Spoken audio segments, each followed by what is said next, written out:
Hello, ladies and gentlemen. I hope you're having a good day because I am in Battledeck as a closing episode of the One Island Challenge. I want to go in a bit of an overlook of our beautiful city. I managed to cover it up with town halls and beautifications, and I just want to show you guys what we achieved here. This is our maximum height reachable. Like, we got 50,000 people with only one island. Sure, some of them are in the New World. As you can see, we got 1,000 jornaleros and few obreros. But apart from that, look at that. 44,000 investors. I never did something like this. Like, basically, the entire island is investors. Apart from few engineers, just some artisan residents. I got like five worker residents. Some engineers, but apart from that, look at that.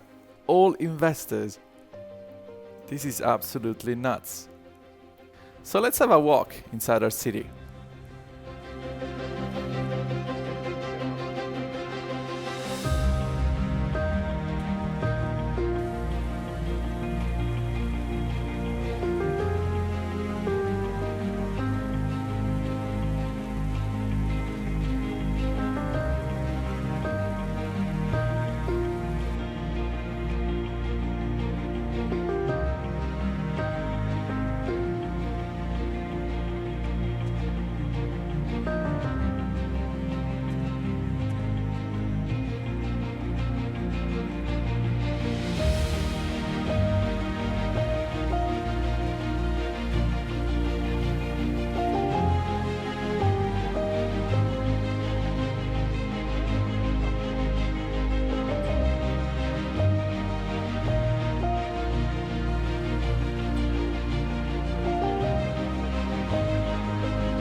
I want to know if those pianoforte lessons were money well spent.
And that was Battledeck for you guys. I think we reached quite a game here, didn't we?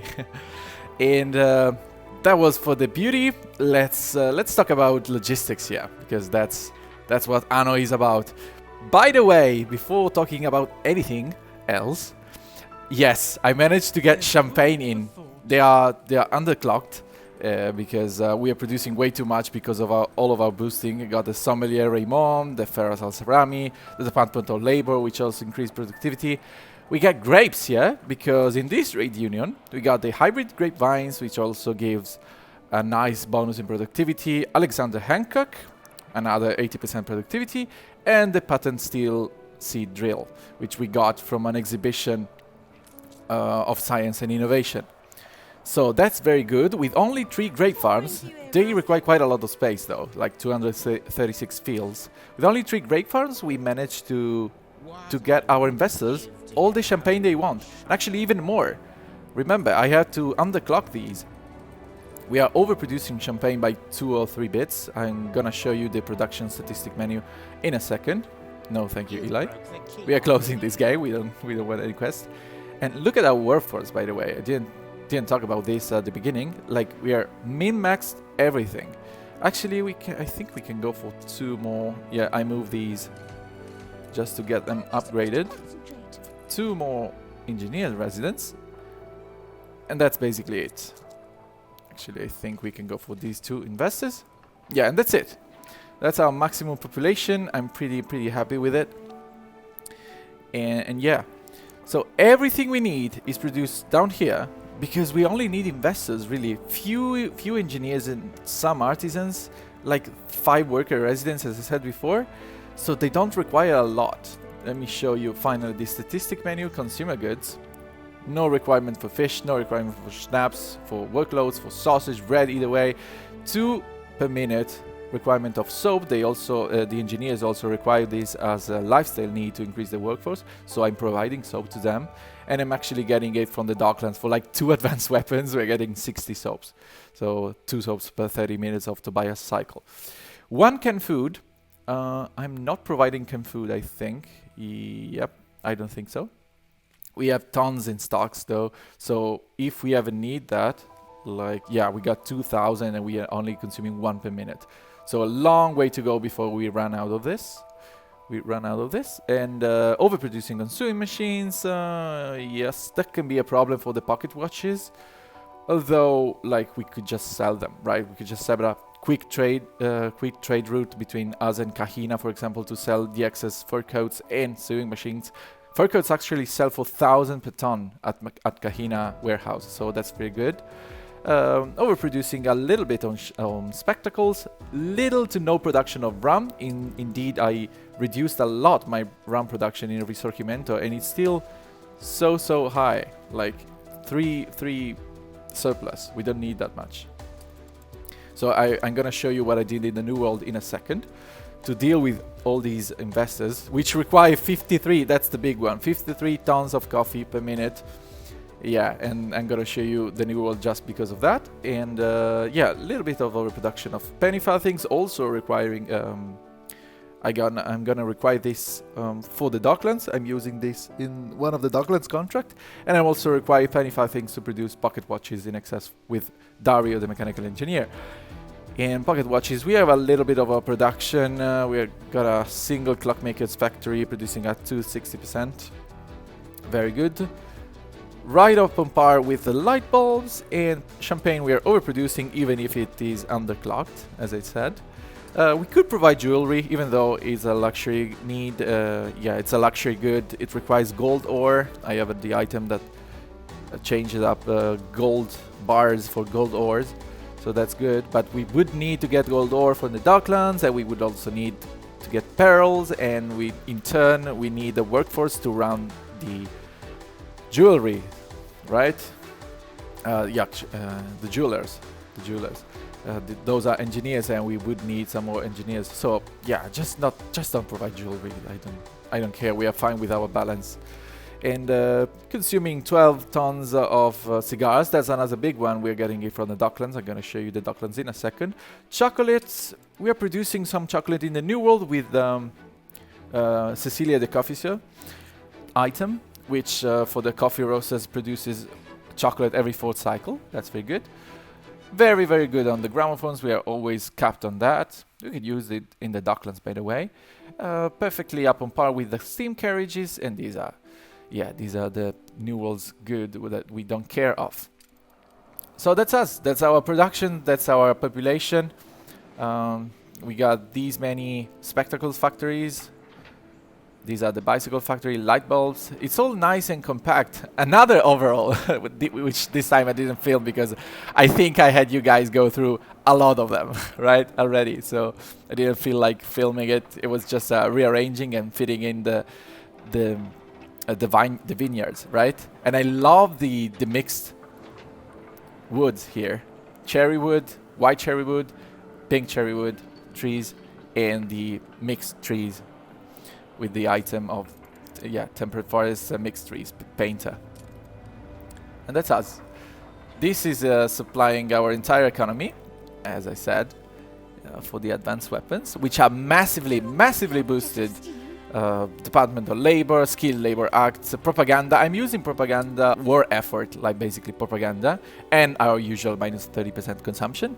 So by boosting these, we also get the, how's it called? Let me just master rhetorician, rhetorician, which has a plus 25% newspaper effectiveness bonus. So yeah, that's a massive increase in productivity for these guys, 300%, and they produce every 70 seconds without even touching the working conditions. I had to adjust these guys because they weren't producing enough, but I think we're good with that. We have little engineers either way. Some 4,000 engineers respect to our 44,000 investors. So that's good. And that is Battledeck. In the New World instead, let us go back to the daytime. Yeah, here we got the caoutchouc, because caoutchouc was consuming so much of our advanced weapons, so we're getting the caoutchouc in. 3 third-tier warehouses for that. Lots and lots of coffee and lots of caoutchouc. This is all the caoutchouc we would ever need for our bicycle production. Let me show you just a second. It's even more than that, yeah. 58, 39 out of 34. So we are a little bit overproduction of caoutchouc, which is good. We could ever increase our penny farthing production if we ever need to. That's good to see. Also, yeah, I think the chassis makers, the coach makers, use caoutchouc for their chassis. Yeah, that's a coffee, which is they are boosted by these guys. So I'm also producing grapes here, right? We couldn't sustain the entire production of champagne just with Battledeck, but with Risorgimento together, we are producing enough grapes because we have these guys, and I'm exporting actually, rather, the grapes out from the New World to the Old World. So coffee farms are actually producing grapes too. These are some more boosted ones with items. So this is very good because it reduces the number of modules available. And I'm producing a little bit of chocolate, as I said, with the Cecilia the Coffee and our usual coffee sommelier, which I also got up here. I needed to increase our coffee production with also the grandiloquent copper distiller with very, very good item here. Look at how little of rum we are producing. We could even lessen that, I think. Just a single sugarcane plantation and 2 rum production. And 1 or 2 episodes ago, I built all sugarcane here and a ton of rum distilleries. How crazy is that? Like, this game is beautiful, right? Because of that, it can change. All of a sudden, your entire production shifts to another place because you're using items and you're advancing population tiers. That is just so awesome to me. It never stops to be boring. It can never get to be boring because of this matter here. We got our fuel station, which provides fuel to 6 plus 3, 6, 12, 3, 6, 12, 6, 18, 19 farms provided with fuel with a single fuel station. We could go for 1 more and that would be capped. So this the fuel section can provide fuel to up to 20 tractor vans. That's why I'm saying we can go up to 1 more. And that's the new world. We're producing lots and lots of coffee, lots of caoutchouc, little to no rum because we don't need it anymore. And yeah, coffee was the most challenging one, but we managed to do it with items and optimization. Our coffee production is right up on par with our population needs. Our trade routes in turn. So 3 ships on the caoutchouc because this is a super high volume one. Look at those. They are all capped and on the way to the new world, old world actually. And back to our trade routes. Yeah, the trade route which transports a little bit of chocolate that we're producing out of our coffee roasters. A little load of workloads from Battledeck to Risorgimento for our jornaleros to improve their workforce. And the grapes, as I said. Back to Battledeck. 3 ships also on the coffee. Very good. And yeah, I added 2 oil tankers. Like I built and created a trade route for oil because in Battledeck we got another power plant here, and that was just too much, right? I couldn't supply all the oil with just a single oil well and 4 oil springs. So yeah, I had to create the trade route. A little bit of the inefficient side, but I think it was worth it because this is giving electricity to this whole side here, to these investors which weren't receiving the best coverage. And this is it, right? We can leave this world behind. Battledeck is so beautiful, looking ever so beautiful, and we reached all of our achievement, all of our goals, and I think I'm pretty happy. I didn't think it was possible. Like look at the balance, our income, our global population. Don't forget this is on hard settings, right? So low income and low influence. But look at that, a palace and 45,000 investors. That's just amazing. With a single island. This is just like a little empire. We could grow so much more if we colonized everything here. So if you like my gameplay, if you like my editing and my commentaries, just stick around and stay tuned because, yeah, we're going for a Mega City here. Mega City edition of Anno 1800 with the ultimate playthrough with all DLCs, ultra modded, super hard AIs, like some of you guys suggested, going for skyscrapers, tourisms, and the New World Rising DLC, which just came out a few months ago. Thank you for joining. I hope you guys have a super nice day and onwards to new challenges.